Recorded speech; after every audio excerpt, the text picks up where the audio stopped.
Hello and welcome to the Gamer Mind Presents Run It Back.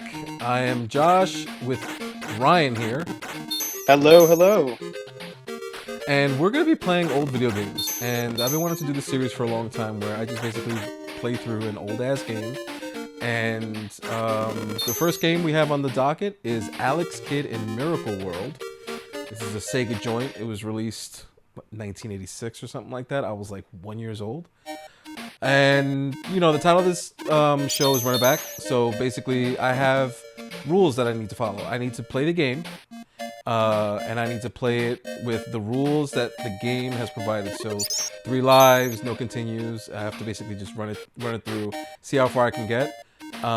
So yeah, let's just go right into it. Alex the Kid, Miracle World. So, Oh man, bouncing off of what you said, it was in fact first released. It was released in Japan on November 1st of 1986, and then was released internationally in 1987. so I'm guessing. Well, my first experience with this game was like this is one of the first games I actually played. Uh, as a child. I think my dad had a Sega, not a Sega Genesis, Sega Master System, and this was one of the games on Yes. it. And I played a bunch of this, man. And this was like my Mario. Everybody was with their fancy Super Nintendos and Sega Genesis and all that stuff. But I was sitting back, on Saturday mornings with Alex Kidd, and yeah, man, I just oh shit, I remember that's a ghost. I can't get hit by that. All right.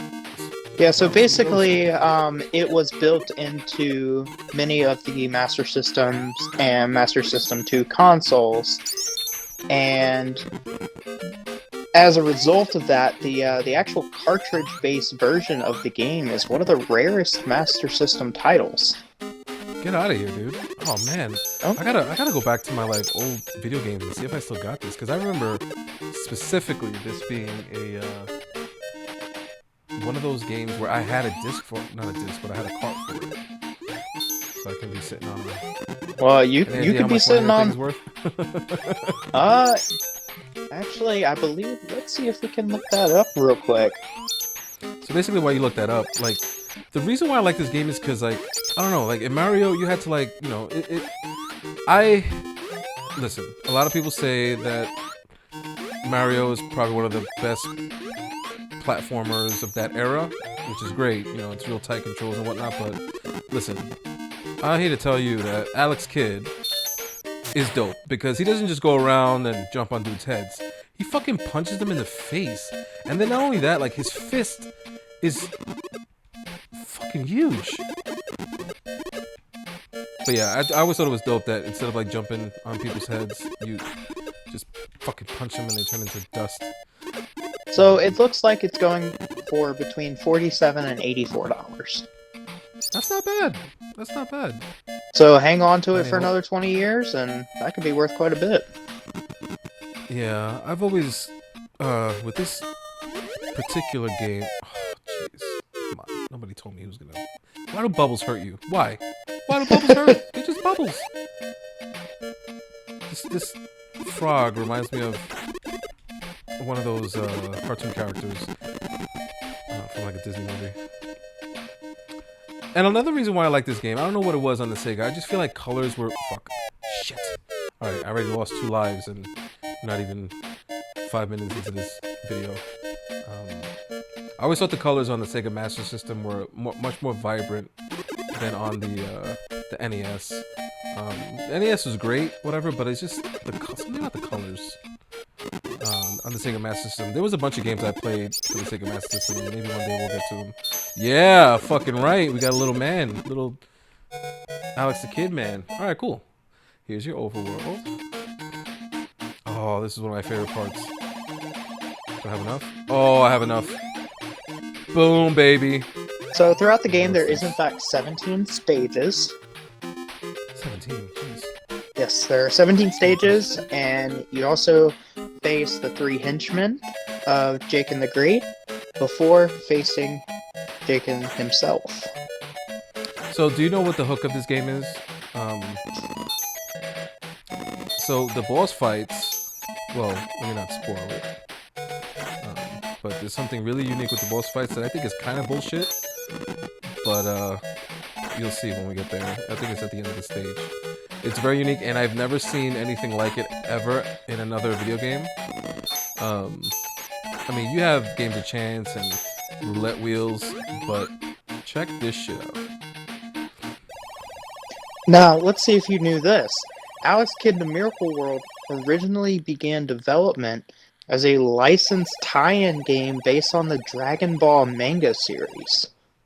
What? However, during development, Sega lost the Dragon Ball license and were forced to rework the game into an original property.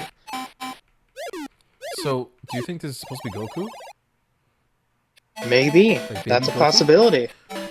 So this is what I was talking about. This is the bullshit. This is entirely random. This is a boss fight, and we're playing rock, paper, scissors.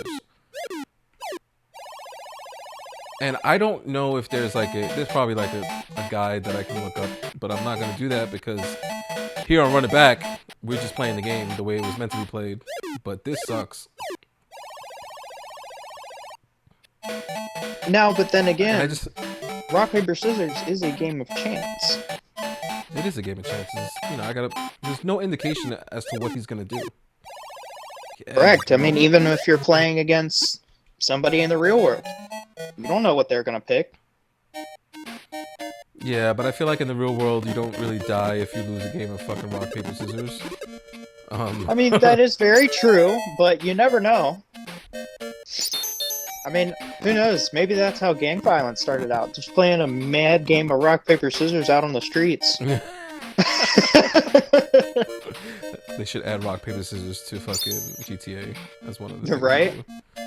So, let me ask you a question, Ryan. If you were to have this game as a child, would you have played it? Oh, absolutely. Yeah, this is like the poor man's fucking Mario. Like, seriously. Yeah, basically. I mean, I grew up on Mario, but I can definitely see the appeal of this game.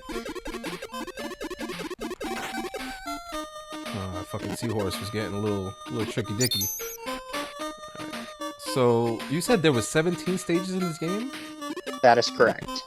Jeez. Right. Well, 17, and we've already seen 2 water worlds. Listen, what's your take on water worlds in all games? Let's put it that way. In all games, honestly, I find them very annoying. Yes. Oh god, yes. I can understand having one every now and then, but more than one of them just gets old after a while. Yeah, I feel like back in the day there was a really big thing about like biomes where it's like, here's your desert stage, here's your water stage, here's your ice stage. Like I feel like every game had to have a different biome, and I'm gonna die to the shark. Fuck. Damn it. All right, let's just avoid the shark. Shark avoidance. Here we go. So, all right. In 1991, Sega Pro Magazine gave this game a 95% score, stating that so much to do and so many different ways of doing it. It's one of those games that will keep you coming back even when you finished it completely. So Sega gave this a 95 out of 100. Correct. I mean, it was on a Sega system, so. Computer and Video Games Magazine in 1991 gave it an 86% score, describing the game as Sega's answer to Mario, concluding that the absorbing gameplay will have you glued to your screen for hours on end. I mean, yeah, because like if you were a kid, you didn't really have a choice back then. Oh, absolutely. So in a 2008 retro review, IGN gave Alex Kidd a score of 9 out of 10 in an Editor's Choice Award, calling it an exceptional platformer with loads of actions and some great puzzle-solving challenges that still holds up remarkably well. IGN also gave the Wii Virtual Console release a score of 9 out of 10. Well, I could tell you what they didn't do. They didn't fucking bet on Running It Back being a fucking 10-minute video, but that's Run It Back. I mean, yeah, Alex Kidd just fucked me up, and I think it's my old man reflexes that haven't really paid off. Look at that, a freaking Omnicopter. I want to see that. But anyway, that's Run It Back with Alex Kidd in Miracle World. If you want to see more of this, let us know on thegamermind.com. Hit us up on YouTube at thegamermind and on Twitter at the GMX. Ryan, I'm where Ryan, can they and I find you? hope Where to can these see. beautiful people find you? You can find me on over at Twitter at ttv_blackhawk22 and at that same username on Twitch. But I'm Ryan, I'm Josh. and I hope to see each and every one of you in the next video. Make sure you drop a comment, leave a like, and hit that subscribe button. But we are the Gamer Mind, and we will see you next time.